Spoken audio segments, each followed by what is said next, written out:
자, 그럼 저번에 우리가 숙제가 뭐였죠? 일단 수치화해오는 거였고요. 그 다음에 또 두 가지의 기업을 더 추가로 찾아오는 거였습니다. 포트폴리오 추가랑 네. 그다음에 기존에 조사했던 거 좀 더 네네. 세밀하게 조사해오는 거 해왔는데, 그럼 자, 오늘도 사장님부터 해왔나? 저는요. 네. 일단 각 기업별로 사업 구조랑 네. 점유율 오. 그리고 멋집니다.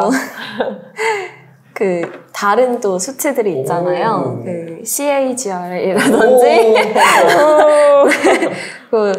네, 여러 가지 멋지다, 그 이외에 여러 가지를 이제 저도 잘 몰라서 막 용어들 찾아가면서 네. 이제 조사를 해봤는데, 저번 주에 했던 부분은 빼고 새로 조사한 것만 한번 해볼까요? 네, 일단 어도비부터 보면 사업 구조를 한번 찾아봤는데, 디지털 미디어, 익스피리언스, 그 다음에 퍼블리싱, 애드버타이징 이 세 가지 분야로 나눠서 봤더니 확실히 디지털 미디어 쪽이 압도적으로 많더라고요. 73%. 그리고 디지털 익스피리언스가 25%, 그 다음에 나머지가 2%였는데, 확실히 어도비가 강한 게 디지털 미디어 쪽이더라고요. 디지털 미디어랑 익스피리언스 뭐가 다르죠? 디지털 미디어 같은 경우에는 이제 뭐 포토샵이라든지 일러스트레이터라든지 그런 프로그램들을 사람들이 이제 다뤄서 만드는 그런 것들을 얘기를 한다고 알고 있고요.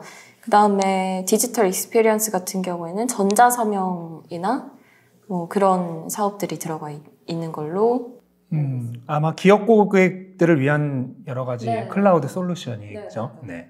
그래서 확실히 디지털 미디어 쪽이 강세고, 나머지는 이제 실제로 시장 점유율이 그렇게 높지는 않은데, 그렇다고 해서 다른 분야가 막 경쟁력이 없는 건 또 아니더라고요. 그래서 CRM 쪽 같은 경우에는 경쟁사가 굉장히 많기는 한데 어도비만이 할 수 있는 게 또 많아서 이제 마케팅 분석이라든지 뭐 이커머스, 소프트웨어 이쪽으로 강하다 보니까 좀 성장 가능성이 있다라고 봤습니다.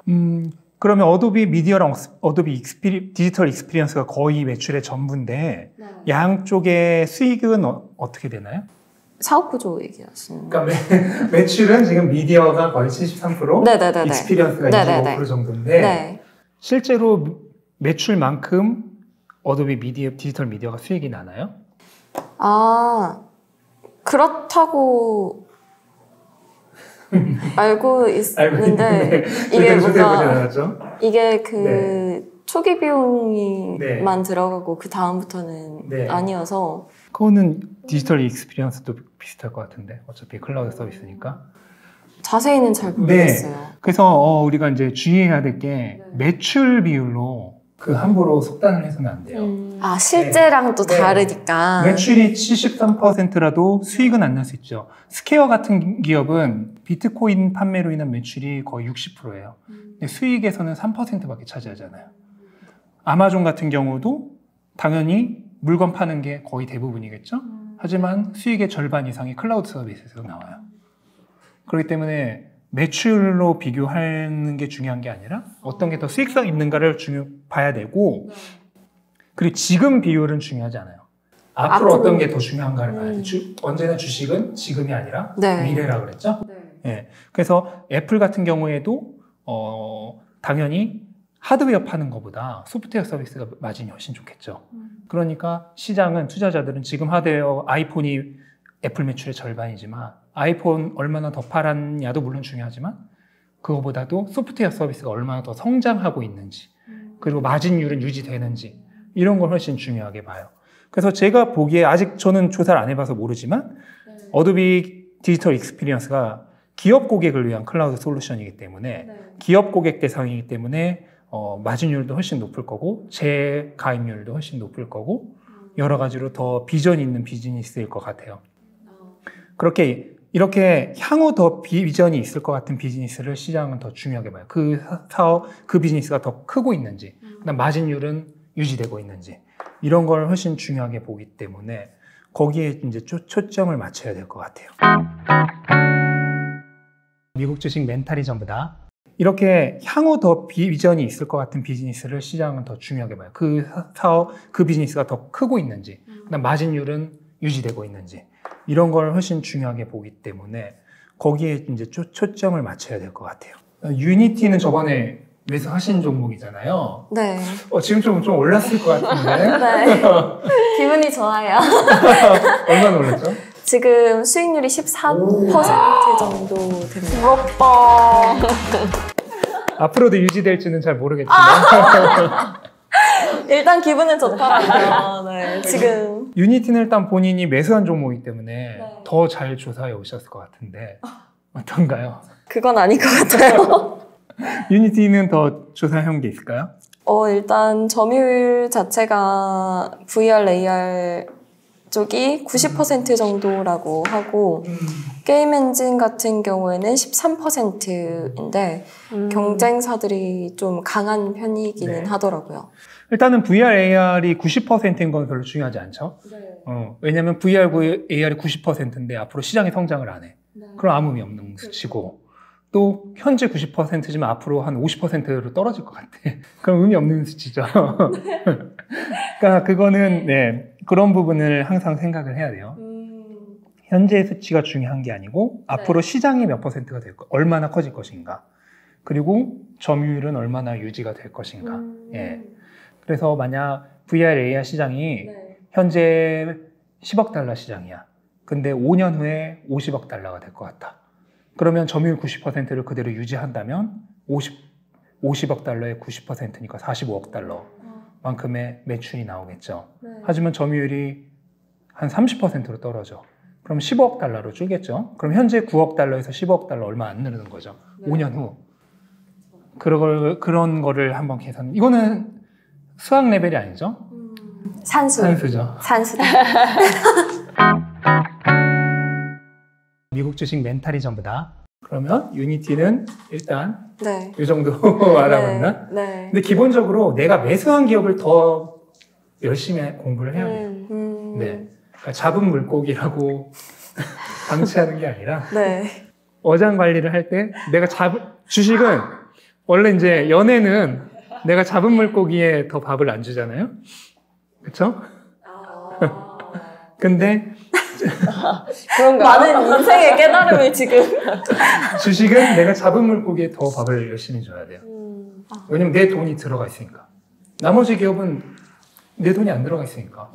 뭐 최악의 경우 안 사버리면 되는 거잖아요. 네. 근데 얘는 이미 내가 가지고 있는 애잖아요. 그러니까 더 열심히 돌봐야 돼요.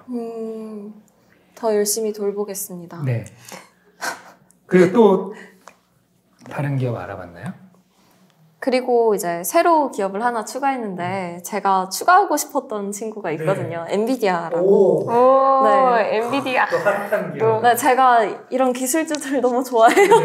그래서 엔비디아 사장님은 성향이 네. 완전히 기술주. 네, 기술주를 네. 좋아해서 제가 다음으로 매수하려고 이제 생각하고 다음 매수 있는데 후보. 그럼 아주 중요하죠. 네네네. 그래서 한번 찾아왔거든요.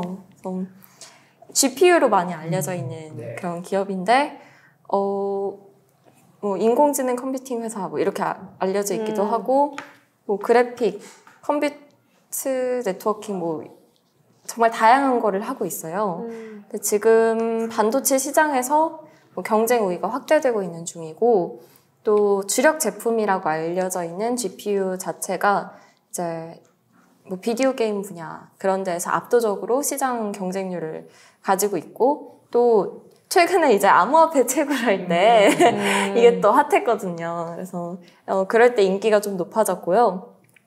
그리고 또 뭐 AI 컴퓨터라든지 클라우드 컴퓨팅이라든지 그런 분야에서의 입지 또 넓히고 있고, 또 지금 영국 반도체 설계 회사 ARM 인수 진행 중이다. 이 정도로 알고 있습니다. 네.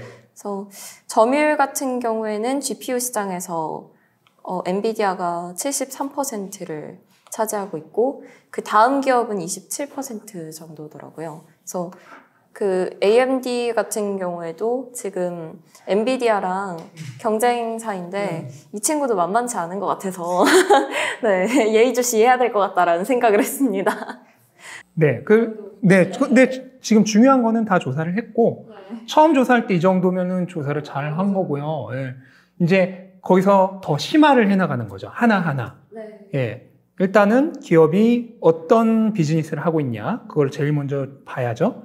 그래서 엔비디아 같은 경우에는 지금 게이밍용 GPU가 거의 한 60%, 50%, 60% 정도 점하고 있고, 그 외에 이제 인공지능용이라든지, 그 다음에 데이터 센터, 기업들을 위한 데이터 센터, 그 다음 자율주행 차량을 위한 반도체 등등등등이 나머지를 차지하고 있어요. 그럼 어쨌든 지금 가장 중요한 거는 게이밍용 GPU가 된다. 왜냐면 지금 당장 먹고 살기 위한 거니까. 근데 이제 알아볼 때 중요한 거는 얘가 앞으로도 비전이 있느냐도 반드시 알아봐야 되죠. 그래서 게이밍용 GPU에서는 말씀하신 것처럼 이제 경쟁사인 AMD에 비해서 압도적인 점유율을 가지고 있는데, 다만 미래에 그 점유율이 역전될 것 같다. 그러면은 당연히 지금 잘 나가고 있는 엔비디아보다 AMD가 오히려 더 비전이 있는 거겠죠. 그러니까 그런 부분을 조사를 해야 된다는 거예요. 그 다음에 현재는 게이밍용 GPU 사업이 이 회사의 이제 주력인데, 그게 계속 주력이어서는 딱 봐도 그렇게 비전이 없겠죠. 게이밍용 뭐 GPU만으로 이미 특히나 주의해야 될 게, 이미 시장 점유율이 높다는 거는 앞으로 발전 가능성이 크지는 않다. 않다는 거예요. 가장 좋은 기업은 커가는 산업에 지금은 점유율이 낮은데 점유율을 높여갈 것 같은 기업, 그런 기업이 최고의 기업이겠죠. 그래서 그런 의미로 봐서도 단지 게이밍 GPU가 이 회사의 주력 사업이어서는 앞으로 비전이 없겠죠. 근데 이 회사는 그 외에 앞으로 4차 산업혁명 시대의 거의 핵심이라고 할 수 있는 인공지능용 반도체, 그 다음에 데이터 센터, 이런 거에도 굉장히 지분을 가지고 있는 회사다.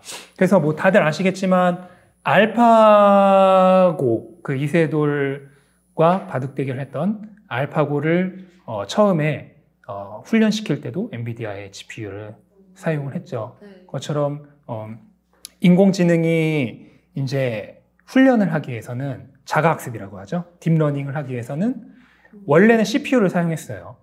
근데 CPU보다 GPU가 압도적으로 성능이 좋다는 게 발견이 됐거든요.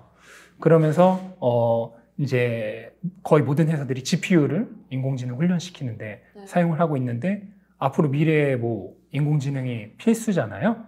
그러니까 당연히 GPU 사용률은 더 많아질 거다라고 생각할 수 있는데, 다만 이것도 그렇게 생각하고 끝내는 게 아니라 그럼 다른 경쟁사는 없는지. 왜냐면 지금 구글 같은 경우에는 TPU란 거를 개발을 했는데, 이게 지금 인공지능 훈련에 GPU보다 훨씬 효율이 좋다는 게 지금 어느 정도 정론화되고 있거든요. 그래서 그 방금 말한 그 알파고의 신형 버전이 있어요. 알파고 제로라고. 근데 걔가 이세돌과 대결했던 알파고한테 압승을 했는데, 그 이세돌과 대결했던 알파고는 GPU를 거의 2,000개를 사용을 했는데, 이 알파고 신형은 TPU를 4개 정도만 사용해서 이겼거든요. 근데 그걸 구글이 만들고 있어요. 그 다음에 삼성도 NPU란 걸 만들고 있거든요.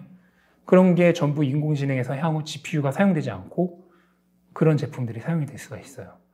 그러니까 그런 부분에 대한 리스크를, 이건 상당히 하루아침에 공부될 내용이 아니죠. 굉장히 깊게 공부를 해야 돼요. 미국 주식 멘탈이 전부다. 그러니까 항상 지금이 아니라 앞으로도 비전이 있는지를 항상 해야 되는데, 하루아침에 공부가 될 내용들은 아니죠. 그 다음에 아까 ARM이라 그러죠. 이 회사는 이제 반도체 설계 회사인데, 정확히 얘기하면 설계 기반만 제공해주고 라이센스를 받는 회사예요. 그러니까 우리의 이 아키텍처를 이용해서 너네가 설계를 해라. 그럼 애플 같은 회사가 M1 칩. 지금 우리 여기에는 지금 M1 칩이 안 들어가 있겠지.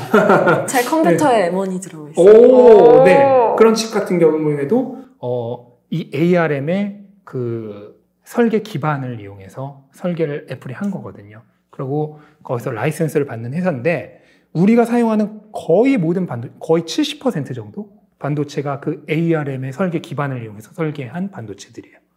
그러니까 엄청나게 비전이 있는 회사이지만 문제는 인수가 가능한지도 생각을 해봐야 돼요. 왜냐하면 거의 모든 나라에서 관련이 있기 때문에 그 각국의 규제기관의 허가를 받아야지만 인수가 성립이 되거든요.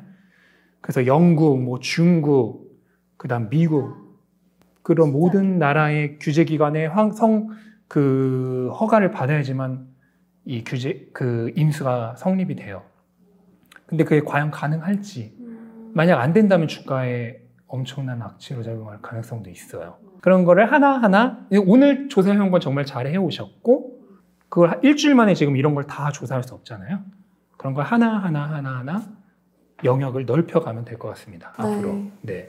그래서 그게 조사가 다 안 됐을 때는 너무 많이 매수를 하면 안 돼요. 조금만 매수를. 근데 약간은 매수하는 것도 괜찮아요. 한 주 정도? 왜냐면 내가 돈을 이 기업에 투자를 했을 때랑 투자를 하지 않았을 때 관심도랑 집중도가 달라요. 그렇죠. 얘가 왜 이러지? 네. 이렇게 찾아보니까. 내가 투자를 해야지만 더 잘 보이거든요. 그래서 저도 조사를 해나가는 과정에서 마음에 들고 괜찮은 기업이면 아직 조사가 안 끝났지만 조금이라도 매수를 해봐요. 그리고 공부를 해나가면서 점점 매수량을 확신이 더 좋은 기업이라는 확신이 들면 들수록 매수량을 늘려가는 거죠. 근데 조사를 해봤더니 아니야. 그러면 이제 매수량 오히려 줄이는 거죠. 네. 네. 그래서 공부가 아직 안 됐을 때는 너무 많이 사지는 말고 소액만 넣어보고, 소액이라 하더라도 아마 비쌀 거예요 지금 엔비디아는. 미국 주식 멘탈리즘보다 검색하면 메인에 뜨는 엔비디아. 유니티 2배 정도. 네. 그러니까 뭐 한 주 정도만 사보고 공부를 해나가면서 더 마음에 들면은 더 매수를 해나간다든지 그런 식으로 하면 될 것 같아요. 근데 모든 기업에는 다 리스크가 있어요. 그래서 주식을 네. 사지 말아야 될 이유를 생각하다 보면 한도 끝도 없어요. 어떤 주식도 못 사요. 애플조차도 못 사요. 그러겠네요. 네. 어떤 기업도 그 안전한 기업은 없어요. 기본적으로. 그러니까 뭐 그런 게 있다는 거는 감안을 하고, 다만 대부분의 이제 좋은 기업들은 그럼에도 불구하고 사야 할 이유가 훨씬 많은 거죠. 네. 그래서 공부를 해나가면 되는 거예요, 그 부분. 네.